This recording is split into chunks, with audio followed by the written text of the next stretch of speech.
하나님 말씀 보겠습니다. 하나님 말씀 스가랴 9장 1절에서 10절 말씀 보도록 하겠습니다. 스가랴 9장 1절에서 10절 한 절씩 교독하겠습니다. 1절 여호와의 말씀이 하드락 땅에 내리며 다메섹에 머물리니 사람들과 이스라엘 모든 지파의 눈이 여호와를 우러러 봄이니라.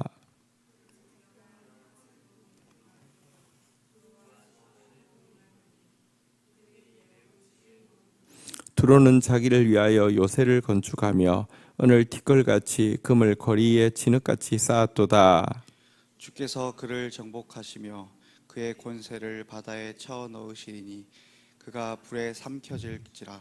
아스글론이 보고 무서워하며 가사도 심히 아파할 것이며 에그론은 그 소망이 수치가 되므로 역시 그러하리라. 가사에는 임금이 끊어질 것이며 아스글론에는 주민이 없을 것이며 아스돈에는 잡족이 거주하리라. 내가 블레셋 사람의 교만을 끊고 그의 입에서 그의 피를 그의 입 사이에서 그 가증한 것을 제거하리니 그들도 남아서 우리 하나님께 돌아와서 유다의 한 지도자와 같겠고 에그로는 여부스 사람 같이 되리라. 내가 내 집을 둘러 진을 쳐서 적군을 막아 거기 왕래하지 못하게 할 것이라. 포악한 자가 다시는 그 지경으로 지나가지 못하리니 이는 내가 눈으로 친히 봄이니라. 시온에 따라 크게 기뻐할지니라. 예루살렘에 따라 즐거이 부를지니라. 보라, 내 왕이 내게 임하시나니 그는 공의로우시며 구원을 베푸시며 겸손하여서 나귀를 타시나니 나귀의 작은 것 곧 나귀 새끼니라. 내가 에브라임의 병거와 예루살렘의 말을 끊겠고 전쟁하는 활도 끊으리니 그가 이방 사람에게 화평을 전할 것이요 그의 통치는 바다에서 바다까지 이르고 유브라데 강에서 땅끝까지 이르리라. 아멘. 네. 자, 이제 오늘부터 네 번째 이제 여호와의 말씀 스가랴에게만 네 번째 말씀이 시작되어집니다. 앞에 제일 처음 시작할 때 보면 온 세상이 사실 이제 유다와 이스라엘을 멸망케 했던 온 세상이 평안하고 조용하다고 탄식하는 것으로부터 이 예언이 시작되어졌는데요. 하나님께서 하늘과 땅을 흔들어서 이제 심판하실 것이다. 그런 이제 예언이 되어 있었는데요. 이제 하나님께서 하늘과 땅을 흔들어서 온 세상을 심판하시고 온 세상을 구원하는 것에 대한 비전이 구체적으로 나오기 시작합니다. 한번 좀 보도록 하겠습니다. 자, 우리 1절, 2절 먼저 교독을 하겠습니다.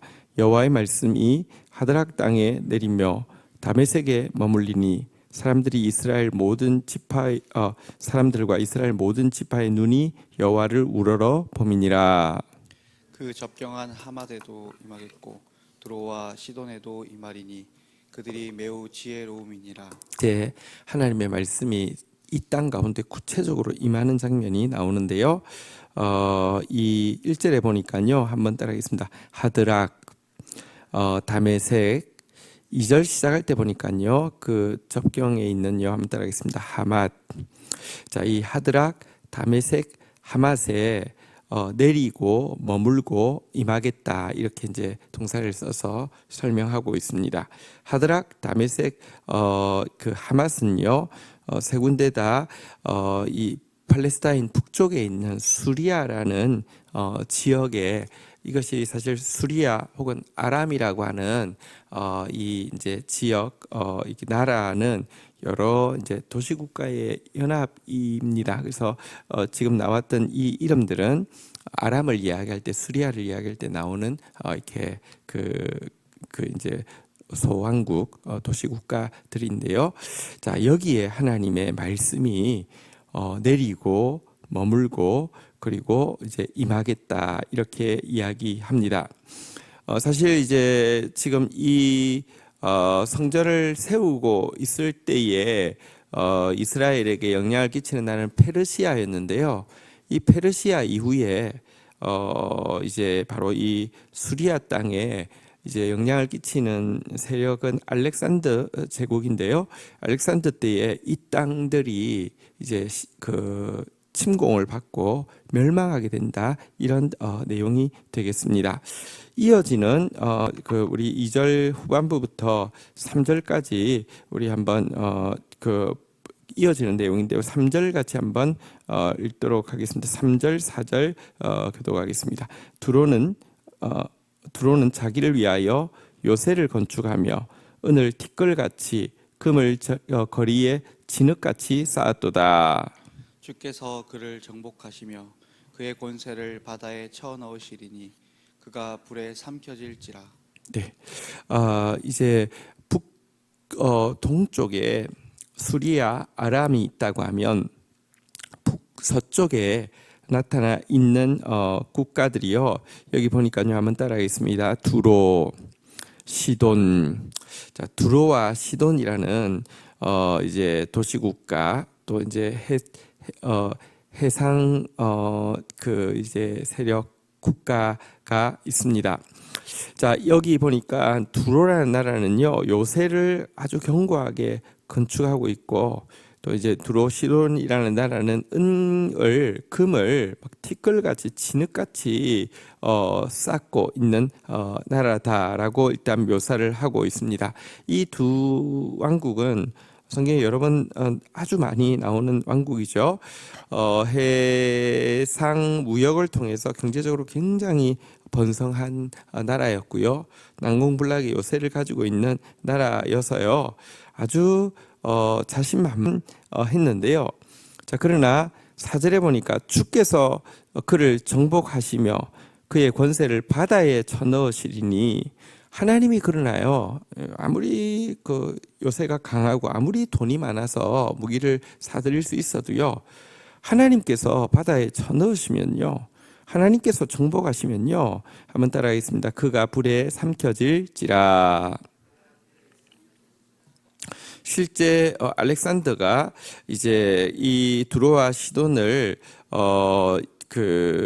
이제 멸망시키기 위해서요, 해안에서 섬까지 이제 이 두로와 시돈이 있는 그 섬 지역까지 제방을 쭉 건설하고는 침공을 했고요. 그리고 모든 성을 불태워 버려서요, 사람들이 바다에 빠져서 죽게 되고, 그런 일들이 BC 332년에 있었던 것을 우리 성경을 통해서 알 수 있습니다. 자, 동쪽과 북서쪽에 임할 심판에 대해서 이야기하고 나서는요, 5절, 6절, 우리 7절 교독을 하겠습니다.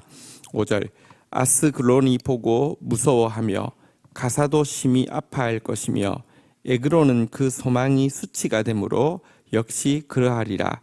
가사에는 임금이 끊어질 것이며 아스글론에는 주민이 없을 것이며 아스돗에는 잡족이 거주하리라.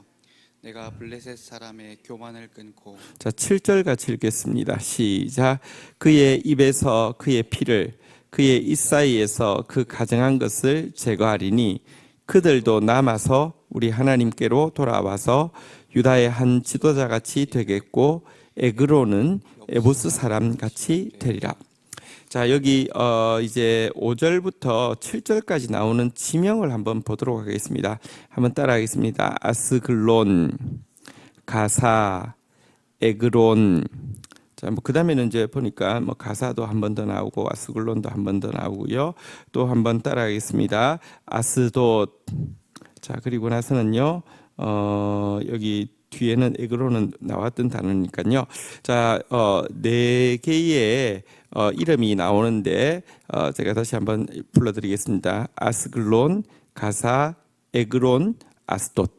자, 이것은 이스라엘을 중심으로 생각하면 남서쪽에 있는 블레셋의 도시 국가들을 이야기합니다. 블레셋 역시 도시국가, 여기는 4개가 나와 있지만 이제 보통은 5개, 이 도시국가들의 연합이고요. 이 남서쪽에서 이스라엘을 참 오랫동안 괴롭힌 세력이 블레셋이었지 않습니까? 자, 그런데 이들의 이들에게 6절에 보니까요. 한번 따라하겠습니다. 내가 블레셋 사람의 교만을 끊고. 자, 이들은요, 사실은 이제 여기 5절 시작할 때 아스글론이 보고 무서워하며 가사도 심히 아파할 것이며 에그론은 그 소망이 수치가 되므로 역시 그러하리라 이렇게 시작했는데 이들은 사실은 알렉산더의 침공 앞에서 사실은 알렉산더가 밑으로 하강하기 위해서는 반드시 먼저 두로와 시돈이 파해져야지 이제 자기들에게 위협이 되는데 자기들은 두로와 시돈은 잘 버텨줄 것이라는 확신이 있었던 것 같습니다. 그러나 알렉산더가 아예 뭐 제방을 쌓아서 섬으로 침공해서 다 불태워버리자 공포에 질리게 된 장면이고요. 그 결과 임금이 끊어지고 주민이 없어지고 잡족이 거주하게 되는 이제 그 블레셋 민족이 사는 땅이 아니라 여러 이제 토착민들은 다 쫓겨나게 되는 바로 그 땅으로 전락하게 되었다 이렇게 이야기를 하고 있습니다. 이 블레셋 땅이 오늘날 이제 팔레스타인이라고 부르는 이제 그 사람들의 지역인데요. 과거 이 다윗 시대에 혹은 지금 성경에 나오는 역사에 나오는 블레셋과 지금 팔레스타인 사실 발음은 똑같은 것인데요. 팔레스타인은 지역은 같은데 인종은 아예 다른 인종으로 보고 있습니다. 차라리 우리가 이제 블레셋 그러면 뭐 이렇게 뭐 하나님의 원수 막 이런 개념이 되게 많아서요. 블레셋 사람을 이렇게 유대인들이 박해하는 것을 자칫 성경 이렇게 뭐랄까요 세대주의 기독교인들 성경을 문자적으로 읽는 사람들은 그건 나쁜 일이 아니라 좋은 일인 것처럼 미워하는 사람도 있습니다. 1차적으로 여러분 밑에 조금 있다가 좀 설명을 하겠지만 성경 전체의 가르침과도 다를 뿐더러 지금 팔레스타인 사람들은 과거의 블레셋 그러니까 팔레스타인하고는 다른 사람들입니다. 차라리 지금 팔레스타인 사람들은 성경적 근거로는 사마리아 사람들이 뿌리로 보고 있습니다. 사실 예수님께서 사마리아 사람에게 구원이 임할 것에 대해서 계속 이야기하고 있는데요. 그들이지 과거의 블레셋은 오늘 여기 본 바대로 임금이 끊어지고 주민이 없어지고 잡족이 거주한다고 하면서 워낙에 팔레스타인 족속은 없어진 것으로 보고 있습니다. 자, 어쨌든 이들의 이 오랫동안 이스라엘 역사 가운데 평안하면서 이렇게 아무런 이렇게 위협도 받지 않고 있던 이들의 교만이 끊어지게 되고요. 이들의 유다를 괴롭힌 피와 이들 안에 있는 오랜 우상숭배, 가증한 것이란 우상숭배를 이야기하는데요. 우상숭배도 제거될 것이다라고 이야기하는데요. 하반부에 중요한 예언이 있습니다. 여기 보니까요. 한번 따라하겠습니다. 그들도 남아서. 성경에 이 남아서라는 단어가 굉장히 중요합니다. 구원은 남은 자에게 임한다라고 이야기하는데요. 이 말은 블레셋 가운데도 남은 자가 있을 것이다. 이런 의미를 가지고 있습니다.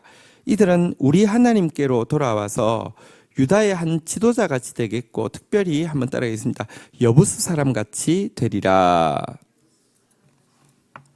여러분 사실 이스라엘 역사에 보면 이제 여부스 족속이 유다에 동화되어서 이스라엘 백성의 일부가 되는 장면이 나와 있죠. 근데 이와 같은 일이 이 블레셋 사람에게도 있을 것이다라고 이야기를 하고 있는 장면인데요. 굉장히 중요한 예언입니다. 사실 하나님께서 지금 보십시오. 북동쪽에 있는 수리아 지역을 북서쪽에 있는 두로와 시돈을 남서쪽에 있는 또 블레셋을 다 완전히 알렉산더를 통해서 완전히 진멸시키며 흔들어 깨우는 목표는요 다름이 아니라 그들 가운데 남은 자들이 하나님께로 돌아와서 하나님의 백성 되게 하시려는 것이 하나님의 계획입니다. 심판 속에서도 궁극적인 목적은 구원이지 심판 자체에 있지 않음을 지금 이 하늘과 땅이 흔들리는 역사의 대격변을 통하여서도 이루어질 것을 예언하고 있습니다. 스가랴 시대는 이 시대로부터 지금 예언되고 있는 시대로부터 한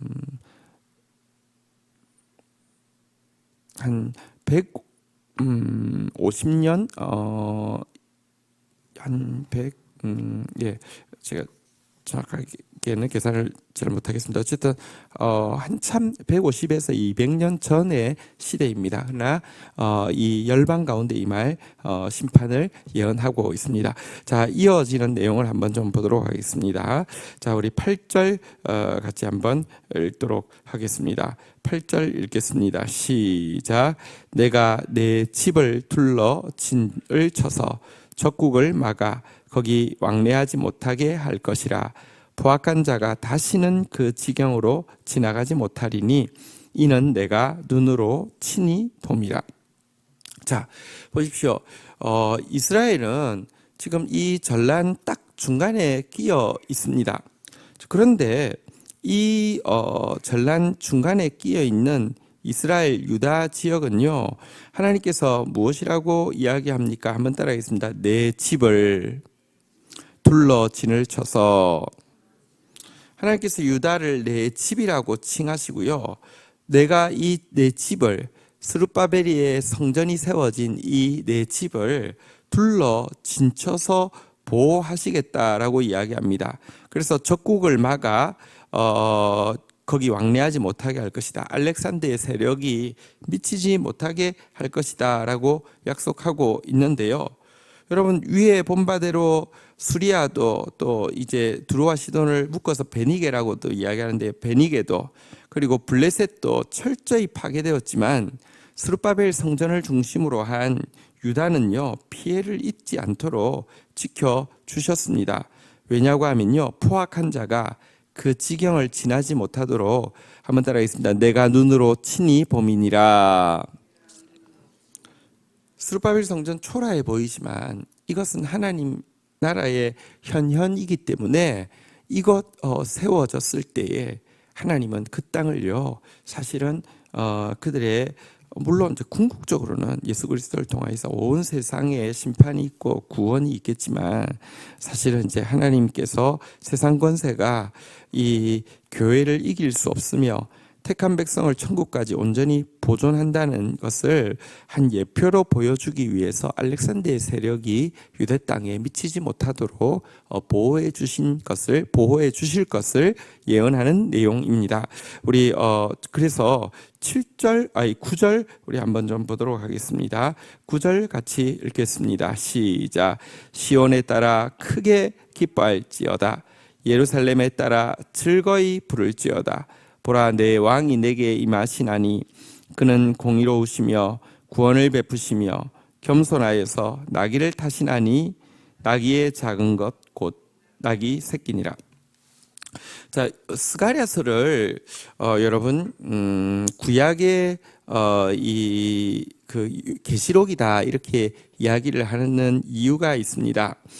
사실은 이제 구약의 계시록이라 그러면 전 세계의 미래의 역사를 가장 깊이 예언하고 있는 책은 다니엘서입니다. 다니엘서에 보면 온 세계의 이제 다니엘 시대 역시 이제 바벨론 그리고 페르시아로 딱 이어지는 그 정도까지인데요. 이 시대에 그 이후에 일어날 이 이제 알렉산더의 제국, 헬라 제국에 대해서, 헬라 제국이 또 네 제국으로 나눠지는데 네 제국에 대해서, 그리고 로마 제국에 대해서 그 이후에 에 대해서 자세히 예언하고 있는데요.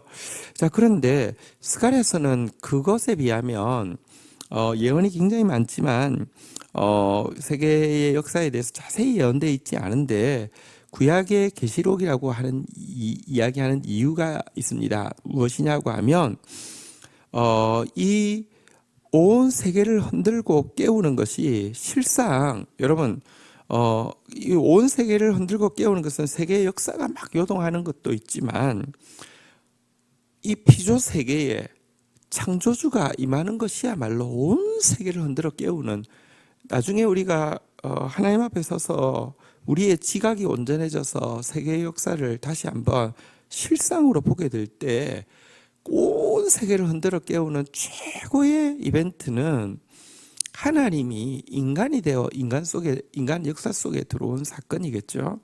근데 스가랴서는 구약의 모든 예언서 중에서 메시아 예언이 가장 선명하고 가장 풍성하게 나오고 있는 책이 스가랴서입니다. 특별히 이제 네 번째 이 말씀에서는요, 메시아가 어떻게 임할 것인지에 대해서 굉장히 자세히 나오는데요. 아까도 본 바대로 막 동서남북을 지금 하나님께서 이제 심판으로 임하시면서 구원하시고 유다를 지켜 주시는데 그 핵심이 무엇이냐? 이제 메시아가 그 가운데 임하시기 때문이다라고 이야기하는데요. 메시아에 대해서요, 한번 따라하겠습니다. 시온에 따라 크게 기뻐할지어다. 예루살렘에 따라 즐거이 부를지어다. 막 기뻐하라고 즐거워하라고 하면서요, 한번 따라하겠습니다. 보라, 내 왕이 내게 임하시나니. 자, 이제 왕이, 참된 왕이 너희 가운데 임하시기 때문에 초라해 보이는 스룹바벨 성전이지만 기뻐하고 즐거워하라. 실제로 예수님이 임하신 성전은 솔로몬 성전이 아니라 스룹바벨 성전이었죠. 어쨌든 기뻐하고 즐거워하라고 하시면서 그분이 어떤 분이시며 그분이 무엇 할지를, 이제 먼저 어떤 분이신지를 9절 하반부에 이야기하고 무슨 일을 할지를 10절에서 이야기합니다. 그는 공의로우시며 구원을 베푸시며 겸손하여서, 한번 따라하겠습니다. 나귀를 타시나니. 곧 나귀 새끼니라. 자, 이분은 공의로우신 분이십니다. 우리 앞에 쭉 나왔지만 이 왜 금식 계속 해야 됩니까? 물어볼 때 금식 말고 너희가 공의의 말씀, 정의의 말씀을 깨트린 것을 회개하는 것 먼저 해야 된다, 이렇게 이야기하셨는데요. 이스라엘은 하나님의 말씀 곧 공의를 깨트렸지만 이제 이스라엘 가운데 임하실 메시아 왕은 공의로우신 분이시고요. 그래서 이스라엘은 구원을 잃어버렸지만 범죄함으로 말미암아 심판을 자초했지만 구원을 베푸실 것인데요. 그런데 그분은 그 일을 함에 있어서 여기 보니까 메시아에 대해서 한번 따라하겠습니다. 겸손하여서. 어쩌면 왕이라는 단어와 겸손이라는 단어는 가장 안 어울리는 것처럼 보입니다. 세상의 왕들은 다 여러분 교만합니다.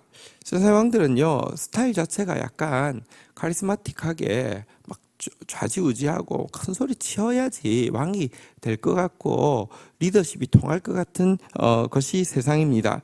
그러나 이 왕은 겸손한데요. 겸손의 표상이 무엇입니까?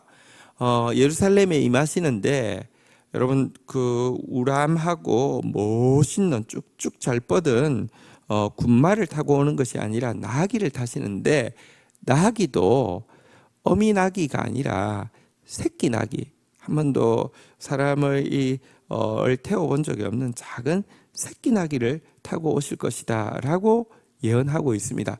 이것은 우리가 보는 순간 금방 알겠죠. 예수님께서 예루살렘에 입성하실 때에 사람들이 기뻐하고 즐거워했죠. 물론 오해한 것입니다. 호산나라고 외쳤습니다. 지금 구원하소서라고 외쳤습니다. 그러나 그들에게 구원이 임하기 전에 먼저 회개가 있어야 합니다. 하나님 나라가 온전히 임하기 전에 여러분 그리스도가 이 땅에 초림하셨을 때도 하나님 나라가 완전히 임할 수 있습니다. 그러면 대신에 그들은 다 심판받아 죽을 것입니다. 먼저는 회개가 있어야 하는데요. 바로 승리를 달라고 외쳤던, 근데 이 회개하게 하기 위해서, 속죄하기 위해서 예수 그리스도께서 십자가를 계속 이야기하자 그들이 예수를 못 박아 죽이라고 외치게 되었죠. 자, 그런데 어쨌거나 그때에 예수님께서 타고 들어오신 것이 우람한 군마가 아니라 새끼 낙이었다는 것은 여기에 예언된 바대로이며, 새끼 나귀를 타고 들어오셨다는 것은 그분의 겸손함도 보이지만 10절 같이 한번 읽도록 하겠습니다. 읽겠습니다. 시작. 내가 에브라임의 병거와 예루살렘의 말을 끊겠고 전쟁하는 활도 끊으리니 그가 이방 사람에게 화평을 전할 것이요 그의 통치는 바다에서 바다까지 이르고 유브라데 강에서 땅끝까지 이르리라. 자, 이분의 구원과 통치가 어떻게 이루어질지를 예언하는 장면입니다. 에브라임의 병거, 예루살렘의 말을 끊고 활도 끊겠다. 여러분, 에브라임과 예루살렘은 다 북이스라엘과 남유다를 이야기하는데, 다시 말하면 전쟁을 하면 이게 이 사람들은 우리 편입니까? 남의 편입니까? 에브라임과 예루살렘은요, 우리 편입니다. 우리 편에 병거, 말, 활을 끊는다. 그러면 돼요, 안 돼요? 예를 위에 나왔던 대적들의 병거, 말, 활을 끊는다. 이것은 우리가 승리하겠구나 이렇게 되지만 우리 편의 병거, 말, 활을 끊는다. 이거 무슨 말입니까? 사실 그분은요, 여기 한번 따라하겠습니다. 화평을 전할 것이요. 근데 그 화평이 어디까지 임한다고요? 화평을 통한 그의 통치는요, 바다에서 바다까지, 유브라데 강에서 땅끝까지, 다시 말하면 온 세상에 화평을 이룰 왕으로 오신다, 이런 뜻입니다. 이 예언 역시 사실 이스라엘 백성들이 예언을 알았으면 예수 그리스도를 분별했을 테인데요. 예수 그리스도께서 예루살렘에 들어오실 때 백성들이 호산나 외쳤던 것은 사실은 약간 데자뷰가 있습니다.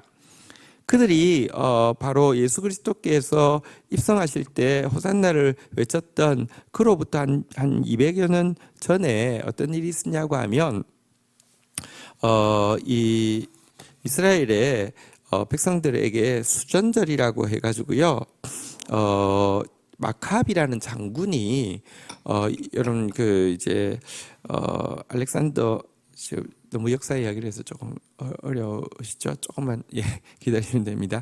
알렉산더가 죽고 제국을 형성해서 온 세계를 한번 확 휩쓸고 나서 바로 죽었잖아요. 그의 네 장수가 네 나라로, 그러니까 세계를 네 개로 분할해서 다스리게 됩니다. 그 중에 안티오쿠스 에피파네스 이 가문이 수리아와 유다 지역까지를 이렇게 다스리게 되는데요. 이 사람이 얼마나 크게 잔혹하게 유다를 박해할지에 대해서는 성경에 나와 있습니다.